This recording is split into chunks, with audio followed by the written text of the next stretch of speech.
I never imagined that silence could weigh so much, that a room filled with beeping machines and the faint hum of fluorescent lights could feel heavier than a crowded stadium, but that was what it felt like when I opened my eyes in the hospital. The first thing I noticed was the tightness in my chest, not sharp enough to be agony but constant enough to remind me that something inside me had given up on my pace, that I had pushed too far. My throat was dry, my head throbbed, and I stared at the ceiling trying to piece together how I had gotten here until the nurse leaned over with a professional smile and said, "Mr. Hayes, you're awake. You had a mild cardiac event. Exhaustion. You need rest. Exhaustion." As if the years of skipped sleep, the weekends sacrificed, the birthdays forgotten for conference calls, and the endless pressure that crushed my shoulders could be wrapped neatly in one gentle word. She checked the machines, fussed with the 4, and walked out, leaving me alone with my thoughts, and that was when I saw my phone glowing on the bedside table. 6 missed calls, 4 unread messages. I reached for it with trembling fingers, my pulse rising with a foolish hope that maybe my boss had called, that maybe someone from the office had at least noticed I was gone, that maybe loyalty was worth something after all. My eyes scanned the screen and landed on the message. Just one line that would collapse 12 years of my life in an instant. HR, we're terminating your contract effective immediately. Details to follow via email. That was it. No sympathy, no humanity, not even a fake wish for recovery. A cold execution delivered by text. My vision blurred, my heart monitor began to beat faster, and the nurse rushed back and asking, "Are you okay? Do you want me to get the doctor?" I shook my head, the phone still in my hand, my voice a whisper that felt foreign to my own ears. No. I just lost my job. The door opened again and in came Claire, my wife, holding a cup of coffee with both hands, her hair tied back hastily, her face etched with worry that deepened when she saw me. "What happened?" she asked quickly, almost dropping the cup. I handed her the phone, unable to say it out loud again, and watched her eyes widen as she read the message. "They didn't," she gasped. I nodded, bitter laughter catching in my throat. "They did." She sat down on the edge of my bed and clutched my hand with both of hers, her voice breaking. "James, you nearly killed yourself for them." My laugh turned sharp and hollow. "Guess that makes it easier for them. One less paycheck." She shook her head, fighting tears, and I looked away, staring at the ceiling, because if I looked into her eyes, I'd break apart completely. The memories wouldn't stop coming. Martin, my boss, just a month ago, slapping me on the back in front of the whole team, saying, "You're the backbone of this company, James. Couldn't do it without you."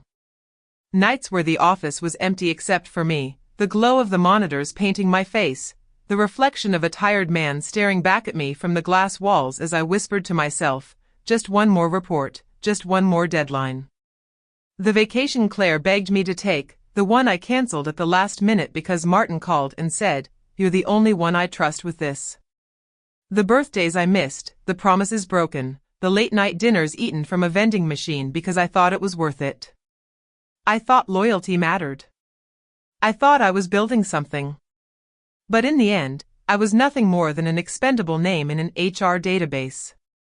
The days that followed blurred together in a haze of 4 drips, restless sleep, and gnawing fear. I stared at the ceiling and thought about the mortgage, the medical bills piling up with every tick of the clock, the uncertainty of starting over at my age, the emptiness of losing not just a job but an identity I had clung to for over a decade. Claire tried to reassure me, whispering that we'd figure it out, but I saw the way her hands trembled when she thought I wasn't looking, and I hated myself for dragging us into this mess. It was on the second morning, when despair sat heaviest on my chest, that the knock came. Not the brisk knock of a nurse or the cautious tap of Claire, but something steady, deliberate. The door opened and a man walked in, tall, composed, his silver hair catching the sterile light, his suit so sharp it felt almost out of place in a hospital room. He carried himself with an ease that instantly filled the space, and though I had never met him in person, I knew exactly who he was. "Mr. Hayes," he said, extending his hand. His voice was calm but carried authority. I'm Daniel Carter, CEO of Stratagem Solutions. For a moment I just stared, my mind racing. Stratagem. The company Martin always called the enemy, the competitor we were trained to beat, the shadow that loomed over every quarterly meeting. My heart thumped faster, not from fear but from sheer disbelief. What are you doing here? I managed to ask, suspicion lacing every word. He smiled, not the smug smile of a corporate giant but something warmer, almost human. I heard what happened, he said, pulling a chair closer to my bed. And I think we should talk. I swallowed, my throat still raw, my body still aching, but curiosity pushed through the fog. Talk about what? I asked, my voice shaky. About your future, he said simply, as if those words alone were enough to shatter the darkness I had been drowning in. I stared at him, still half convinced that the medication or exhaustion was playing tricks on me, because the last thing I expected while lying in a hospital bed with 4 tubes in my arm was to see the CEO of the company my boss had spent years teaching me to despise, the man who was supposed to be the enemy, the rival, the threat to everything we had worked for. Why are you here? I asked again, this time slower, my voice hoarse but laced with suspicion, and he leaned forward slightly, folding his hands together like a man who was used to conversations where lives changed. Because, Mr. Hayes, he said, I don't believe in wasting good people, and I know exactly what your company just did to you. My pulse quickened as he spoke and I gripped the edge of the blanket tighter, anger still raw in my chest. So you heard I got tossed aside like garbage and decided what? That you'd swoop in for scraps? He didn't flinch at my bitterness, didn't even shift in his chair. Instead, he tilted his head, his voice calm. I didn't come here to offer you scraps, James. I came because I've been watching your work for years. Your designs, your crisis management, your ability to pull teams together when everything is on fire. I've seen you save projects no one else could. And while Martin treated you like a disposable pawn, I see something different. I see a man who should be leading. The word leading echoed in my head like a bell, sharp and disorienting. I shook my head, trying to dismiss it. You don't know me, I muttered. You've just read reports, numbers on a page, maybe a few industry write-ups. He smiled slightly, not smug but knowing, and leaned back. You're right. I don't know the man sitting in this hospital bed. But I know the results. I know that every time your company faced disaster, your name was somewhere in the fine print of the solution. I know that loyalty made you invisible to them because they never thought you'd leave. And I know that the moment you collapsed, Martin saw a liability instead of a legacy. My throat tightened, because hearing it out loud from a stranger made it real in a way I hadn't wanted to admit, and I hated that part of me wanted to believe his words, to feel like maybe I had mattered after all. What do you want from me? I asked finally, my voice low. His eyes met mine with unwavering intensity. I want you to join Stratagem, he said plainly. My jaw clenched. You want me to betray everything I worked for? He shook his head. No. They betrayed you. All I'm asking is that you stop punishing yourself for loyalty that was never returned. I turned my face away, staring at the ceiling because if I looked at him too long, I'd crack. I can't, I whispered. Not after everything. I'd feel like I was selling my soul. Daniel's voice softened in a way I didn't expect from a man at the top. James, sometimes you have to lose everything to realize what you're worth. This isn't about revenge. It's about finally stepping into the place you were meant to be. I closed my eyes, memories flashing behind them like a cruel slideshow. Martin's grin as he took credit for work I had stayed up 3 nights to finish. The company celebrating team wins where my name was never mentioned. Claire sitting alone at dinner tables, candles burning low, texting me, "Are you still coming?" while I typed back, "Sorry, got pulled into another meeting." My son's soccer game, the one I missed because Martin said, "This presentation can't wait," and the guilt I felt when I saw the pictures later. And now, lying in this bed with wires on my chest, the reward for all of it was a text message that said I was done. When I opened my eyes again, Daniel was still there, patient, waiting like a man who understood the weight of silence. "You don't even know if I'm good enough," I said finally, my voice cracking with a mixture of anger and doubt. "What if I fail? What if I can't lead?" He smiled, just slightly. "Then you'll fail with us, and we'll get back together. But I don't think that's who you are. I think you've been carrying the weight of leadership for years without the title. I think you're already the man you're afraid to be." My chest tightened for a different reason this time, a swell of something dangerously close to hope, and I hated him for planting it there. I wanted to cling to my anger, to my bitterness, because at least those emotions made sense, but his words cracked something open inside me. The nurse came in then, checking my vitals, and Daniel stood, buttoning his jacket with smooth precision. "I'll leave you to think about it," he said. "But James, know this: loyalty is a beautiful thing, but only when it's mutual. Don't mistake chains for loyalty." With that, he handed me a card and walked out, leaving the room feeling both emptier and heavier than before. Claire returned not long after, and when she saw the card on the table, she picked it up and read the name, her eyes widening. "Daniel Carter? James, what the hell is going on?" I told her everything, every word he had said, and she listened, her face shifting between disbelief, hope, and fear. When I finished, she sat down, quiet for a moment, then said softly, "Maybe this is what you needed." I shook my head, frustrated. "It's the competition, Claire.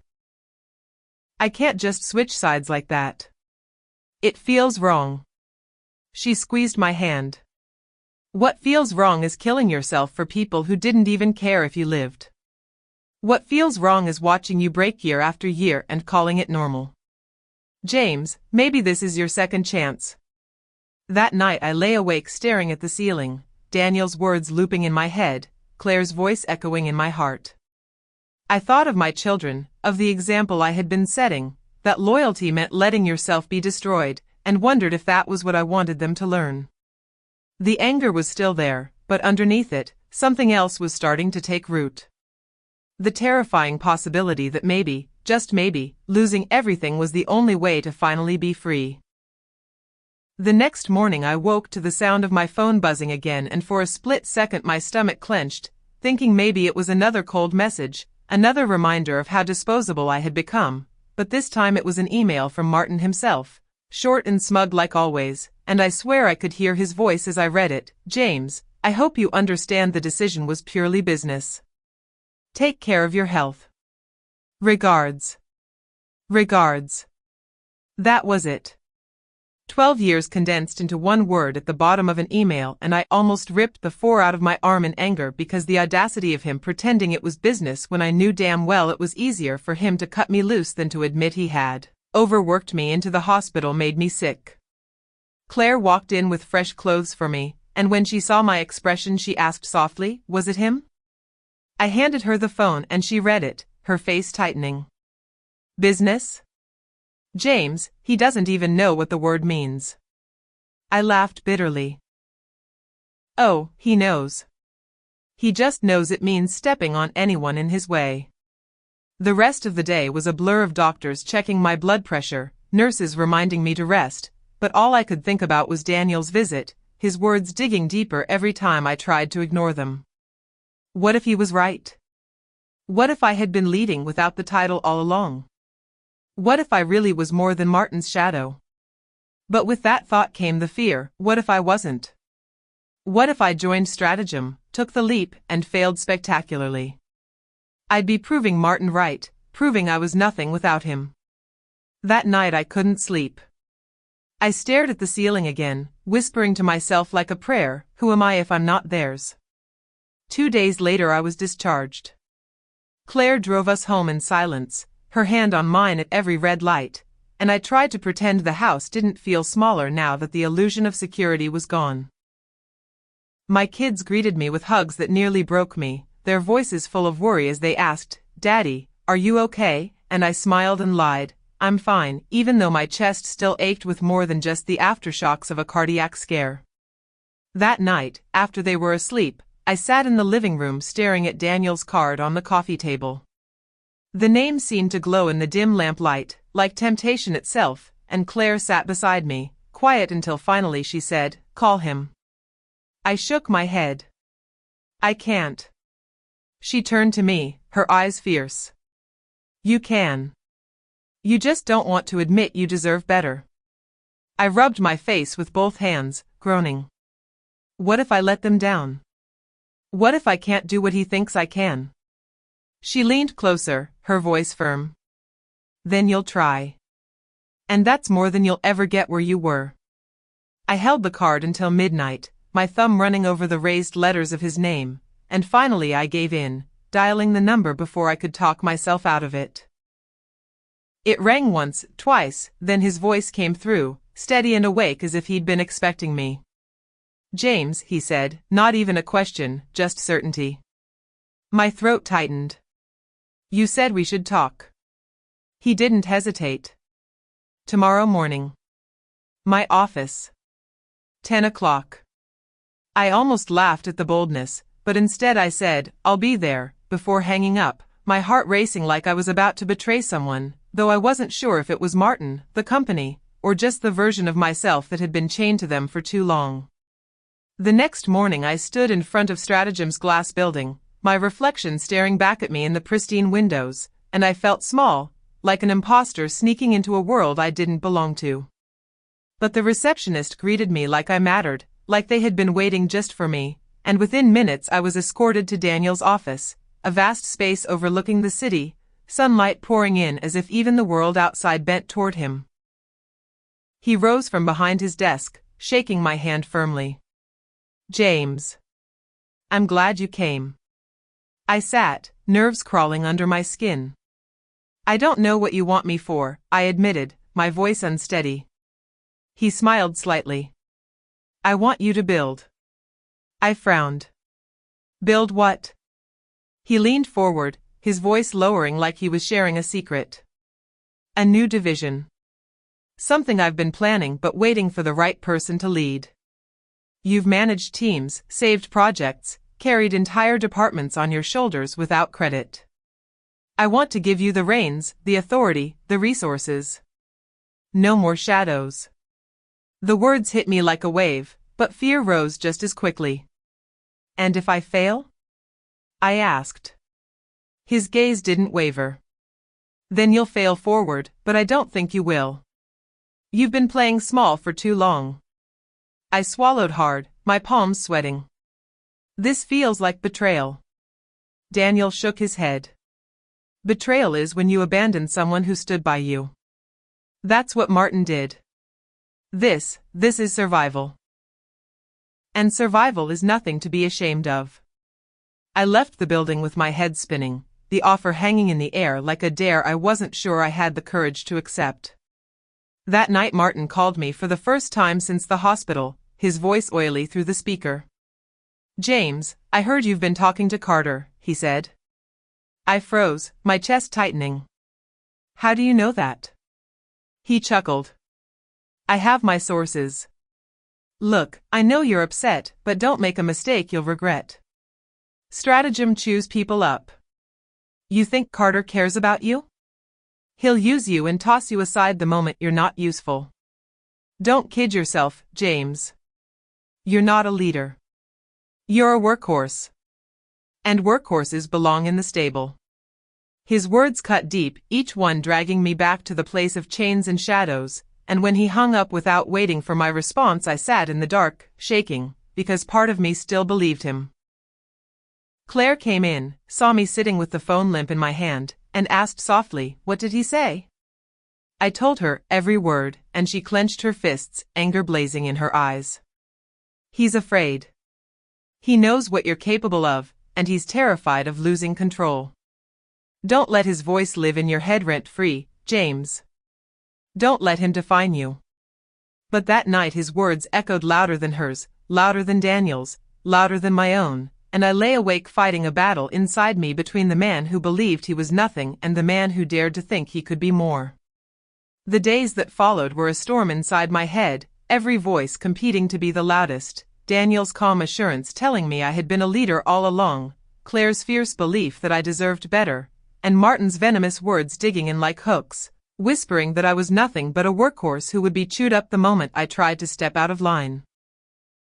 I carried those voices with me like ghosts as I sat at the dinner table pretending to laugh with my kids, as I lay awake staring at the ceiling while Claire's steady breathing filled the silence, as I paced the living room with Daniel's card in my hand, flipping it over and over like it might give me the answer if I rubbed the ink away. One night Claire finally snapped, slamming her book shut and looking me dead in the eyes. "James, you're torturing yourself. Make a choice. Either call Daniel and tell him no so we can move on, or say yes and start fighting for the life you deserve. But stop letting Martin live in your head like a king. He doesn't own you anymore." I wanted to argue, but the truth of her words stung too much, so I just sat there, my throat tight, whispering, "I don't know if I'm strong enough." She leaned forward, gripping my hands, her eyes fierce. "You're the strongest man I know. You just don't see it because you've spent 12 years being told otherwise." The next morning I woke with a heaviness in my chest, but also something else, a spark that had been missing. I dialed Daniel before I could lose my nerve, and when his voice came through steady and calm, I said, "I'll do it. I'll take the job." There was a pause, then a quiet satisfaction in his reply. "Good. Welcome aboard, James. I'll have my team send over the details. And James, you won't regret this." I hung up, my hand trembling, a strange mix of fear and exhilaration coursing through me. Like I had just jumped off a cliff and was waiting to see if the parachute would open. But the universe doesn't let you make a leap without testing your resolve, and mine came sooner than expected. 2 days later I got a message from Martin himself, not an email this time but a direct text, "Lunch. Tomorrow. 1 p.m., we need to talk." Every part of me screamed to ignore it, to block his number and never look back, but another part of me knew I needed to face him, to hear what he had to say, maybe even to finally close that chapter. Claire frowned when I showed her. "He's going to try to scare you back into his shadow," she warned. I nodded. "I know. But I need to prove to myself that he doesn't own me anymore." The next day I walked into the restaurant he had chosen, a place I knew too well, one where we had celebrated countless company deals, where I had sat smiling politely while Martin charmed clients with jokes he stole from me, where I had toasted successes that were really mine but credited to him. He was already seated, of course, a glass of wine in hand, that same smug smile plastered across his face. "James," he said smoothly, rising just enough to make it look like he was being polite without actually meaning it. "You look better." I sat across from him, my jaw tight. "Why did you call me here?" He leaned back, swirling his wine like a man who thought he owned the world. "Because I'm hearing rumors. Carter's sniffing around, and my sources say you're considering it. I wanted to give you a chance to come to your senses." I clenched my fists under the table, my voice steady but low. "You fired me, Martin. Through a text. What sense is there to come back to?" He waved a hand dismissively. "Business decisions, James. You know how it works. HR handles the details, not me. You can't take it personally." My voice sharpened. "I nearly died in that office. And you didn't care." He leaned forward, his smile fading, his tone hardening. "You think Carter cares? He doesn't. He's using you as a pawn to stick it to me. You go to him, you'll be nothing more than a weapon in his war. And when he's done, you'll be tossed aside again. At least here you knew your place." The words burned, but instead of shrinking, I felt something rise inside me, a fire I hadn't felt in years. I met his gaze, steady. "My place? You mean the place where I break my back so you can take the credit? The place where loyalty means nothing and a man is disposable the moment he falters?" "No, Martin. That was your place. Not mine." His jaw tightened, his eyes narrowing. "You're making a mistake, James. You're not a leader. You're a fixer. And fixers don't run companies, they serve them. You'll regret this. For the first time in years, I felt the weight of his words slide off me like water. I stood, tossing my napkin on the table. Maybe I'll regret it. But at least it'll be my choice. Not yours. His face twisted, caught between anger and disbelief, and for once, I didn't care. I walked out of that restaurant with my chest tight but my head high, each step feeling like I was shedding a chain I hadn't even realized was still wrapped around me. When I got home, Claire was waiting, her eyes searching mine. "Well?" she asked. I smiled for the first time in weeks, a real smile. He tried to break me again. But he couldn't. Not this time. She threw her arms around me, whispering into my ear, "I'm proud of you." And for the first time, I felt proud of myself too. That night I lay in bed, staring at the ceiling as always, but this time the voices were different. Martin still tried to creep in, but it was faint now, fading. Louder was Claire's voice telling me I was strong, and Daniel's voice telling me I was already a leader. And beneath it all was my own voice, steady for the first time in a long time, whispering, "This is just the beginning." The first day I walked into Stratagem's headquarters, I felt like a kid sneaking into a place he didn't belong, my palms sweating as the glass doors slid open and the polished lobby gleamed like a stage, every receptionist and guard moving with crisp confidence, every wall lined with awards and digital displays flashing the company's victories. And for a moment I almost turned around, the weight of Martin's voice in my head whispering, "You're not a leader, you're just a fixer." But then Daniel appeared at the far end of the lobby, striding toward me with that calm authority that seemed to make the whole building bend around him, and he clapped a hand on my shoulder and said, "James, welcome home." Those two words sank deep, shaking me in ways I didn't expect, and I followed him upstairs into a conference room filled with people I didn't know, their eyes sharp, their suits sharper, and I could feel them sizing me up, wondering why Daniel had brought in a man who had been discarded by a rival like yesterday's trash. Daniel introduced me without ceremony. "This is James Turner. He's going to help us change the way this company works from the inside out." There were polite nods, a few forced smiles, and then the questions began, sharp and pointed, about strategies and processes and whether I had what it took, and my throat went dry but I forced myself to speak, laying out ideas I had once scribbled in notebooks at my old job only to have them dismissed or stolen. And as I talked I noticed something shifting, a few heads nodding, eyes sharpening with interest. And when I finished there was a silence that felt different than before, like they were actually considering me. After the meeting Daniel pulled me aside, smiling faintly. "They'll test you. They'll doubt you. That's their job. But you spoke with conviction, and that's what matters. Don't forget, James, you belong here." His words steadied me, but the doubt still lingered when I sat at my new desk, staring at the blank computer screen, the hum of the office around me, wondering if I had just stepped into a role that would crush me. I stayed late that night, poring over files, diagrams, reports, trying to absorb everything, and when I finally left the building it was long past midnight, the streets nearly empty, my body aching but my mind alive in a way it hadn't been in years. At home Claire was waiting up, her hair tied back, eyes tired but glowing when she saw me. "How was it?" she asked softly. I sank into the couch beside her, exhaling. "Hard. Intimidating. But good.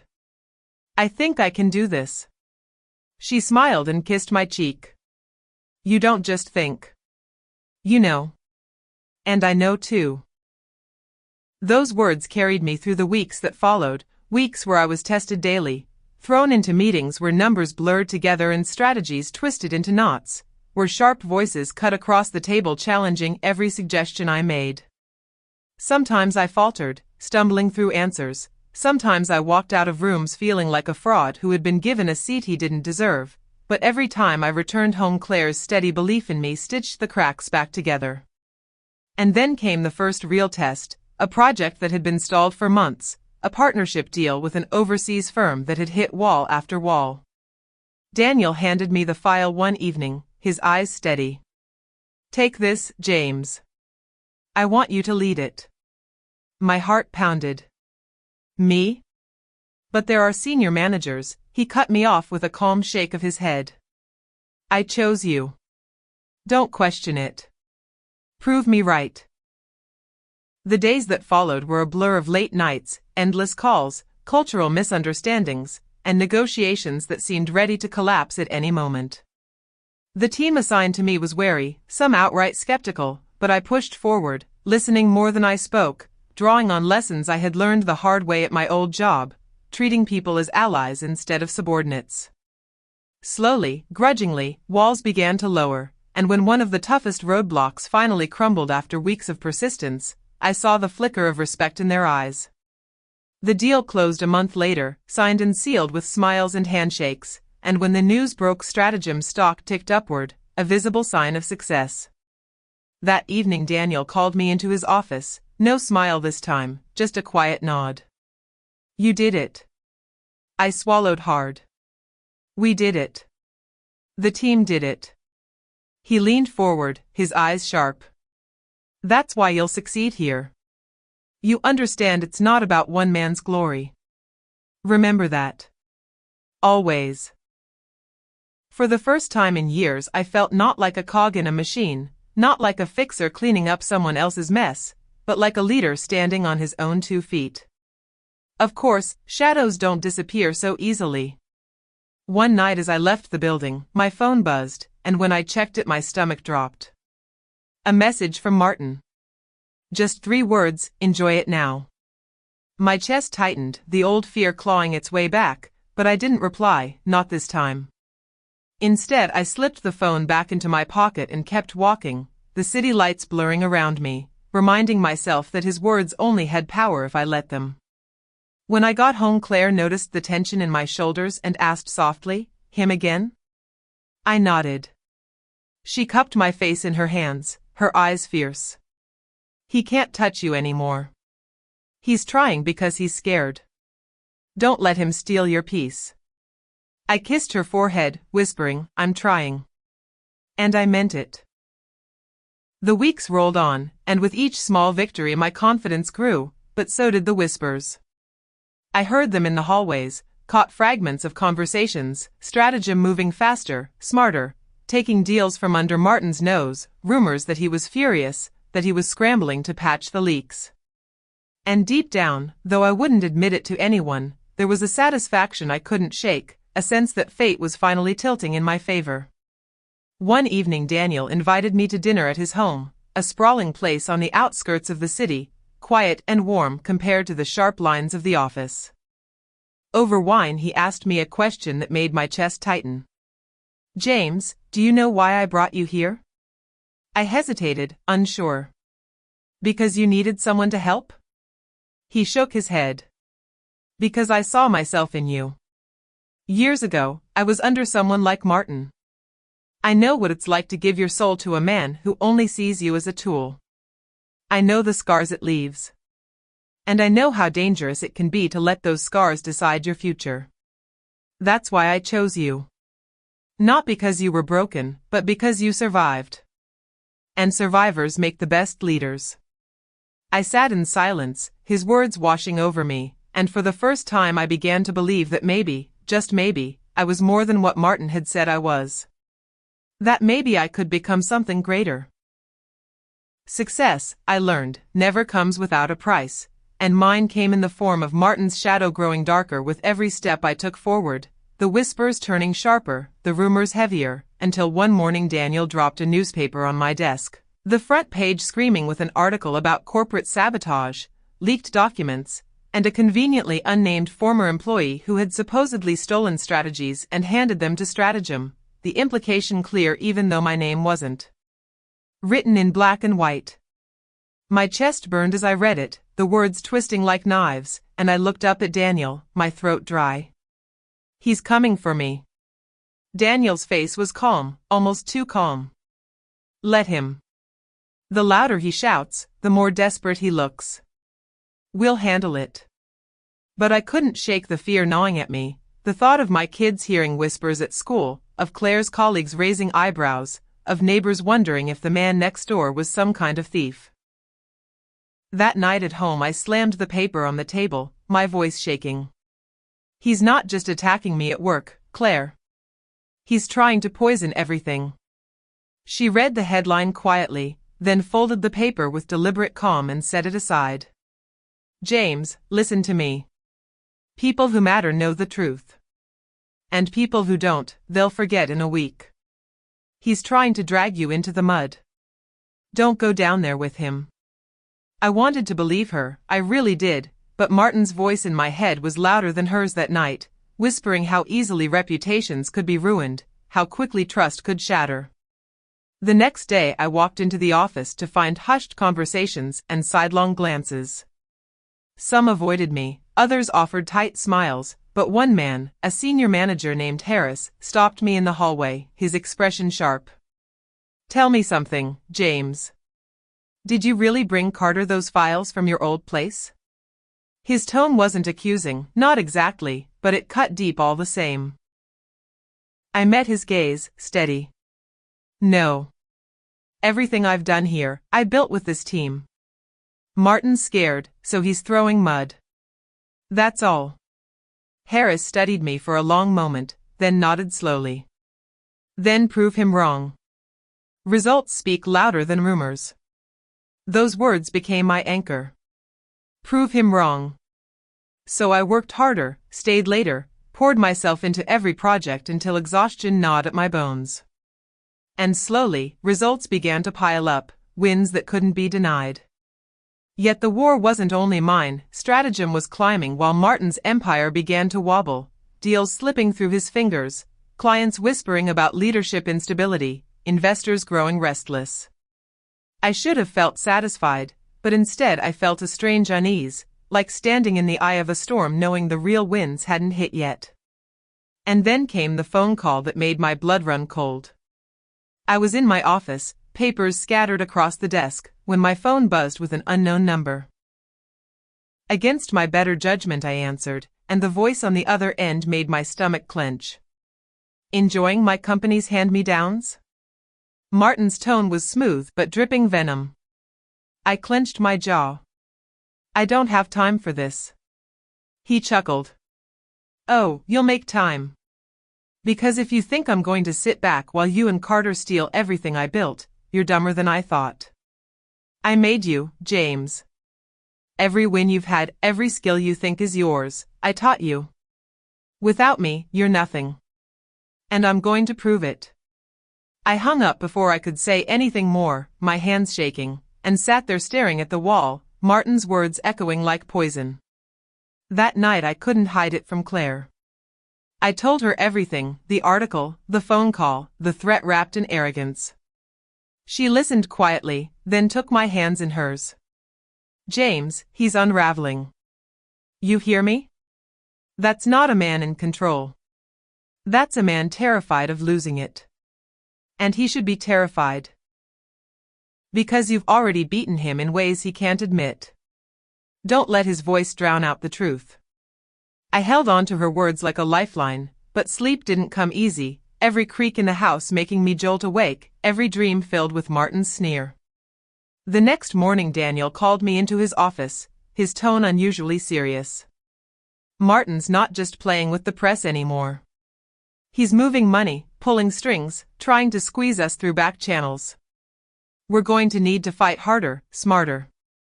And I want you on the front line. My stomach tightened. Front line? He nodded. There's a client Martin's desperate to keep. If we win them, it could break his hold for good. I want you to lead the pitch. My mind raced, the weight of the task pressing down on me. Why me? Daniel leaned forward, eyes sharp. Because you understand him better than anyone. You know his tricks, his tells. Use that. Turn his own weapons against him. The weeks that followed were a blur of preparation, meetings, rehearsals, every detail dissected until it gleamed. The night before the pitch I stood in front of the mirror, practicing my lines, my hands trembling, Claire sitting on the bed behind me. You'll do fine, she said softly. I turned, my voice cracking. What if I freeze? What if he's right and I'm not a leader? She stood, wrapping her arms around me from behind, resting her chin on my shoulder. Then you'll speak from your heart. And that's something Martin never could. That's why you'll win.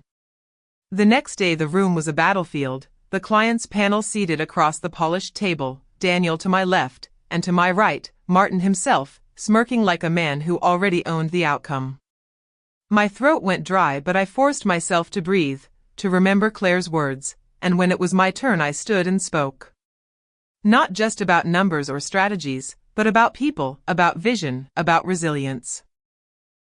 I told them stories of challenges overcome, of teams rising together, of futures built on trust instead of fear. I saw the panel's eyes soften, lean in, nod. Out of the corner of my eye I caught Martin's smile fading, his jaw tightening, and for the first time I felt the balance shift in the room.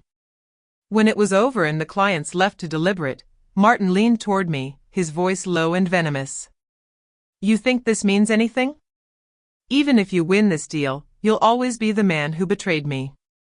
That's your legacy. I turned, meeting his gaze with a steadiness I didn't know I had. No, Martin. My legacy starts now. And it has nothing to do with you. That evening we got the call, the client had chosen stratagem. The office erupted in cheers, Daniel clapping me on the back, the team flooding into my office with congratulations. But beneath the joy was a simmering fire, because I knew this wasn't just a business win. It was a crack in Martin's armor, and cracks always spread. When I went home that night, Claire hugged me so tightly I could barely breathe, whispering, "You did it." And for the first time in years I believed it. But deep down, I also knew Martin wouldn't stop until he was broken completely, or until he broke me trying. Victory tasted sweet for a moment, but the sweetness never lasted, because Martin wasn't the kind of man to lick his wounds quietly, and I should have known that the moment we beat him at that pitch he would come back twice as vicious. The first strike wasn't even at me, it was at Claire. She came home from work one evening pale and shaken, slamming her bag down on the table, her voice trembling with anger. "James, someone called my office. They said I should watch my husband more closely, that I might not know what he's really doing with all those late nights." My blood ran cold. "Who?" She shook her head. "They didn't say. But it doesn't take a genius to figure it out." I clenched my fists, fury boiling in my veins. Attacking me was one thing, but going after Claire, that was war. I called Daniel that night, my voice low and tight. "He's dragging my family into this now." Daniel sighed on the other end. "That's Martin. When he can't win fair, he plays dirty. But James, listen to me, don't let him bait you into a move that costs us. We'll hit back where it hurts, but on our terms." I hung up, pacing the living room while Claire tried to calm me, her hand on my arm. "Don't let him win in here," she whispered, tapping my chest. "That's what he wants." But it was easier said than done, because Martin's campaign only escalated. Anonymous tips landed in journalists' inboxes accusing me of mishandling funds at my old job. My face showed up on shady blogs with headlines screaming about betrayal. Even the kids came home one afternoon asking why someone had called their school saying their dad was in trouble. Claire and I sat them down, explaining as gently as we could that it was all lies, that some people would do anything to hurt us because they were afraid of losing, and though they nodded bravely I saw the confusion in their eyes, the fear they didn't quite understand. That night I sat alone in the dark, my fists pressed to my temples, Martin's laugh echoing in my skull, and I whispered to myself, "Enough. Enough." The next morning I walked into stratagem not as the man weighed down by fear, but as someone who had been cornered. And decided he wasn't backing down anymore. I called an emergency meeting with my team, laying out every accusation, every rumor, every lie, and I said, "This is what we're up against. He wants us to crack. He wants me to crack. But we're not giving him that satisfaction. We're going to outwork, outthink, and outlast him until the only voice left standing is ours." There was a silence, then one by one heads nodded, eyes hardened with resolve. It wasn't just my fight anymore, it was ours. Daniel pulled me aside afterward, a rare smile tugging at his lips. That's leadership, James. Not speeches or strategies. Convincing people to follow you even when the ground shakes. You're finding your voice. His words steadied me, and I clung to them as we dove into the next big campaign, one Martin was also chasing, a deal with a tech giant that could swing entire markets. The competition was brutal, deadlines tight, every move scrutinized. Martin's company tried undercutting us, spreading more whispers, even offering impossible promises to the client, but instead of panicking I leaned into what I had learned, authenticity. We didn't match his lies with bigger lies. We told the truth, owned our flaws, showed our strengths. Slowly, it turned the tide. And then, just when I thought we might pull it off, Martin made his boldest move yet. One evening I received an email from an anonymous account with attachments that made my stomach drop, documents that looked like confidential stratagem files, paired with claims that I had leaked them. My name was plastered across the forged trail, and the sender had CC'd journalists and even members of our board. For a moment I thought it was over, that Martin had finally cornered me, that everything I'd built would come crashing down. But instead of collapsing, I did something I never would have dared months ago. I called Daniel immediately, laid the whole thing in front of him, my voice steady. It's fake. You know it. But I need you to tell me we can fight this. He studied the files quietly, then nodded. We'll prove it's forged. And when we do, it won't just clear your name, it'll burn him. The investigation took days, each one stretching like a year, the whispers swirling again, the looks in the hallways sharper, but I kept walking with my head high, refusing to bend. And when the truth came out, that the documents had been altered, traced back to one of Martin's closest associates, the fallout was volcanic. Clients pulled away from him, investors panicked, and for the first time the man who had loomed like a giant over my life looked small, desperate, exposed. The day the news broke, Daniel called me into his office, laughter in his eyes. You see what happens when you refuse to play his game? He traps himself. I exhaled, the weight of weeks lifting off my chest, though the fire inside me still burned. That night, sitting with Claire on the porch, the kids finally asleep, I confessed the truth I had been holding in. Part of me wanted to break him myself. To scream, to fight, to see him ruined with my own hands. But in the end, it wasn't me. He did it to himself. Claire leaned her head on my shoulder, her voice soft. And that's why you'll win, James. Because you don't need to become him to beat him. Her words settled deep, and as I sat there in the quiet, I realized she was right. This wasn't just about revenge anymore. It was about building something better, proving, to Martin, to myself, to everyone, that survival could turn into strength, that scars could become armor. And deep down, though Martin wasn't finished yet, I knew the tide had turned. When a man like Martin starts slipping, you don't expect him to go quietly, and I knew even as his empire cracked that he would try something reckless, something final, because men who've lived their whole lives in control don't know how to accept defeat. The signs were everywhere, clients abandoning him in waves, headlines painting him as unstable, whispers that board members were circling for his seat, and yet even in his fall he managed to find ways to crawl into my life. Late-night calls from blocked numbers, silence on the other end until the faint sound of his laughter slipped through, envelopes shoved under my office door with photos of my family at the park, at the grocery store, proof that his reach was still close, and once, a bouquet of dead roses delivered to Stratagem's lobby with a note scrawled in thick black ink, "Everything you love wilts eventually." Daniel's security team investigated, tightened protections, traced what they could back to his people, but Martin was slippery, too practiced in the art of intimidation. Daniel pulled me aside one afternoon, his tone grave. "James, men like him, they get most dangerous when they've got nothing left to lose. You need to stay sharp. And you need to decide, when he comes at you again, are you going to run, or are you going to end this?" His words haunted me, because I didn't know if I had the strength to end anything. For months I had been reacting, surviving, holding on while Martin flailed and swung, but part of me wondered, what would it mean to truly end this? The answer came sooner than I expected. One evening, as I left the office, I spotted him across the street, leaning against a car like a man who still thought he owned the world, his eyes locked on me, that crooked smile spreading. Against every instinct I crossed over, my chest tight, because I was done hiding. "What do you want, Martin?" I demanded. He pushed off the car slowly, his movements deliberate, savoring every second. "I want to remind you who you are," he said, his voice calm but his eyes wild. "You think because you've stolen a few deals, you're suddenly a king? You're a fraud, James. You always were. And when I fall, I'm dragging you with me." I clenched my fists, the city noise fading into a dull roar around us. "You already lost, Martin.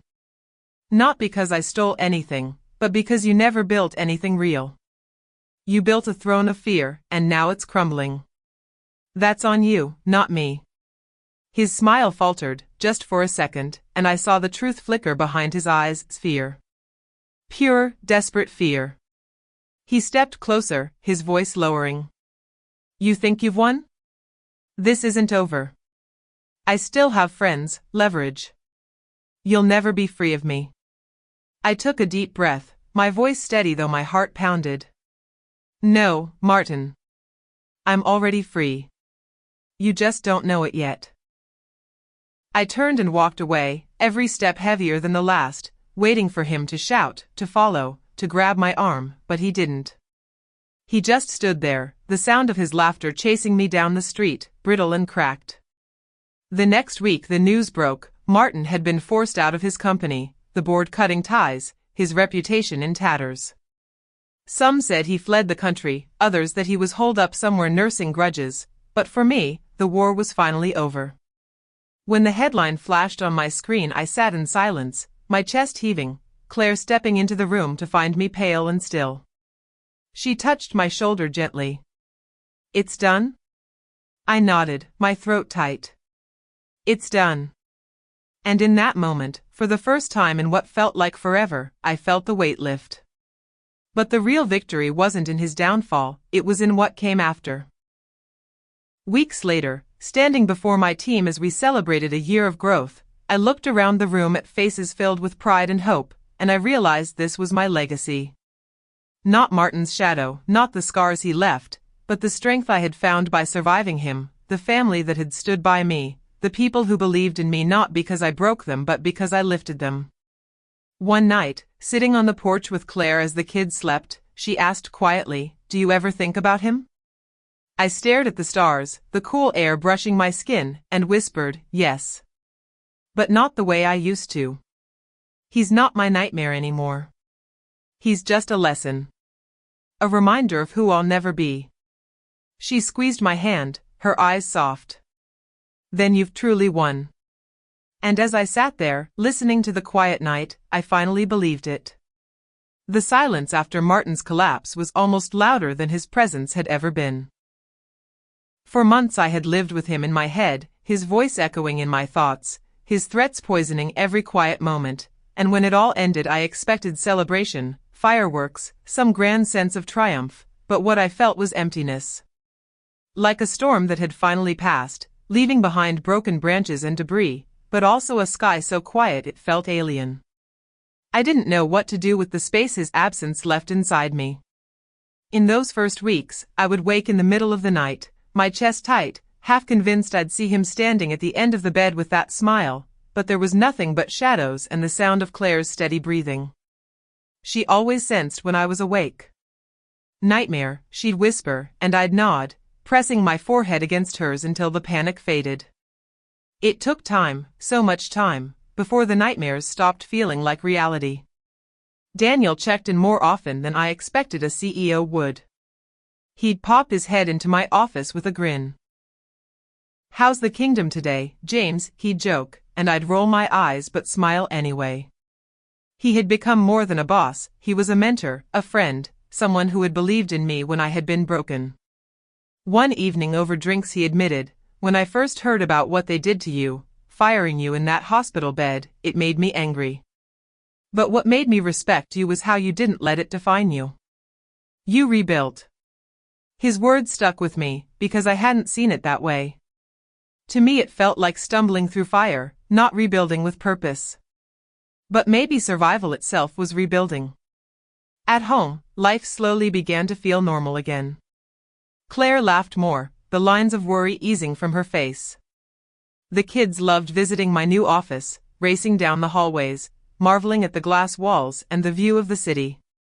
One afternoon, as my son spun in my chair, he grinned up at me and said, "Dad, you're like the boss of everything," and I laughed so hard I cried, because in that moment I wasn't thinking about Martin, or power, or revenge, I was just a father, and that felt better than any title. But healing wasn't just about me. There were moments I'd catch Claire staring off, her brow furrowed, and when I asked, she'd say softly, "I still think about how close we came to losing you."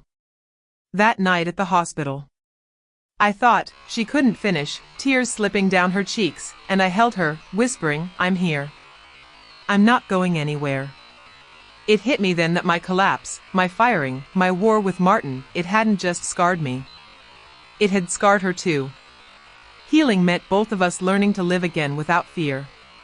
One evening, months later, a letter arrived at our house. No return address, just my name in handwriting I recognized instantly. My stomach dropped as I tore it open. Inside was a single sheet of paper. "You may think you've won, but you'll never erase me. I'll always be the reason you are who you are. M."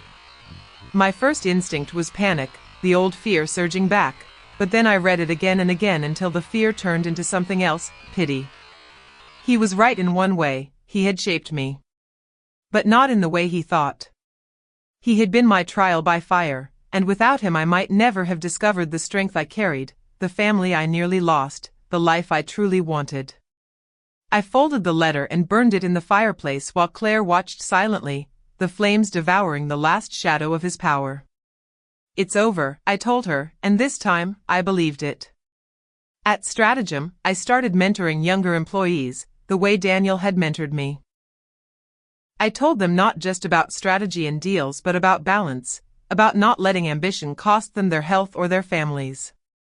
Sometimes I'd catch myself saying, "Work will never love you back the way your family will," and I'd see their eyes widen, because they knew it was the truth. That became my quiet revenge against Martin's legacy, teaching others never to become what he was. A year after it all ended, Daniel called me into his office. "James," he said with a smile, "the board and I have been watching the way you've led your division. You've exceeded every expectation. We'd like to offer you the role of COO." I froze, the weight of the moment crashing over me. Coup. The kind of position Martin had always dangled like a carrot but never intended to give me. My throat tightened. "Why me?" Daniel leaned forward, eyes steady. "Because you've proven you can lead with strength and humanity. That's rare. And that's what this company needs." When I told Claire, she hugged me so hard I couldn't breathe. "You did it, James," she whispered. But the truth was, I hadn't done it alone. She had carried me when I couldn't carry myself, Daniel had believed in me when I doubted everything, my kids had reminded me what truly mattered. This victory belonged to all of us. That night I stood in my office, looking out at the city lights, and thought about the journey. Fired in a hospital bed, humiliated, broken, and yet here I was, not just surviving but thriving. I whispered into the quiet room, "I made it," and for the first time it didn't feel like defiance, it felt like peace. The night I accepted the COO position I couldn't sleep, not because of fear or stress like before but because of a quiet hum inside me, a feeling I hadn't known in years of peace mixed with purpose. I walked through the house, the kids asleep in their rooms, Claire curled softly against the pillow, and I stopped in the hallway just to breathe it all in. This, I thought, this is what I almost lost. Not the job, not the status of this. The warmth of home, the fragile and powerful web of love that had carried me through every storm. The next morning, when I told the team, they erupted into cheers. "Drinks on you tonight, boss," someone shouted, and I laughed, shaking my head. But beneath their excitement I saw something deeper in their eyes: trust. They believed in me, not because of a title, but because I had been where they were, because I understood what it meant to be used up and cast aside. I carried that responsibility like a torch. Weeks later, Daniel invited me to speak at a leadership summit. At first I balked. Me? I'm not the polished keynote type, I told him. He chuckled. That's exactly why. They don't need another suit spouting cliches. They need the truth. And you have it. So I stood on that stage, the lights bright, the crowd hushed, and I told them my story, not the sanitized version, but the real one. I was fired by text while lying in a hospital bed, I said, my voice steady. Gasps rippled through the room. I thought it was the end of me. But it wasn't. It was the beginning. Because I learned something: work can give you a title, but it can't give you worth. Only people, love, and how you treat others can do that. When I finished, the applause thundered, but what mattered most were the faces: young leaders with tears in their eyes, older ones nodding as if finally hearing what they had needed for years. Afterward, a young woman approached me, her voice trembling. I was ready to quit. I thought maybe I wasn't cut out for this world. But hearing you, it makes me think I can do it without losing myself. I smiled, my chest tight. You can. Don't let anyone convince you otherwise. That moment meant more to me than any title ever could. Life didn't become perfect overnight, no life does. There were still tough deals, long days, conflicts to navigate. But the difference was in me. I no longer measured myself by how much I could sacrifice, but by how much I could build without breaking. Claire noticed it too. One evening she said, "You smile more these days. Even when you're tired, you're lighter." I kissed her hand and whispered, "That's because I'm not carrying him anymore." She nodded, tears glistening in her eyes. Good. He doesn't deserve another piece of you. Years from that hospital bed moment, I sometimes still think about the text that ended my old life. It flashes in my mind like a scar, but instead of pain it now sparks gratitude. Because if they hadn't cut me down so ruthlessly, I might never have discovered the strength to rise again. I might never have found Daniel, or stratagem, or the chance to show my children what resilience looks like. One night, sitting by the fire with Claire as the kids slept upstairs, I whispered, "You know, I don't hate him anymore." She looked at me, surprised. "Martin?" I nodded. "I pity him. He taught me what not to be. And for that, maybe I should thank him." She leaned against me, her voice soft. "Then you've healed." I closed my eyes, feeling the warmth of the fire, her heartbeat steady against my chest, and for the first time in years, I knew she was right. This was my story, not of a man destroyed by betrayal, but of a man remade by it. Fired in a hospital bed, broken, discarded, but rising again, stronger, freer, more whole. And if I had to leave one lesson behind, it would be this: you are never defined by the people who try to break you. You are defined by the people who help you heal, and by the choice you make to keep moving forward. And with that, I finally closed the book on Martin, on fear, on the scars of the past. The future was mine, not because I won against him, but because I chose to win for myself, for my family, for the life we built together. That, I realized, was the truest victory of all.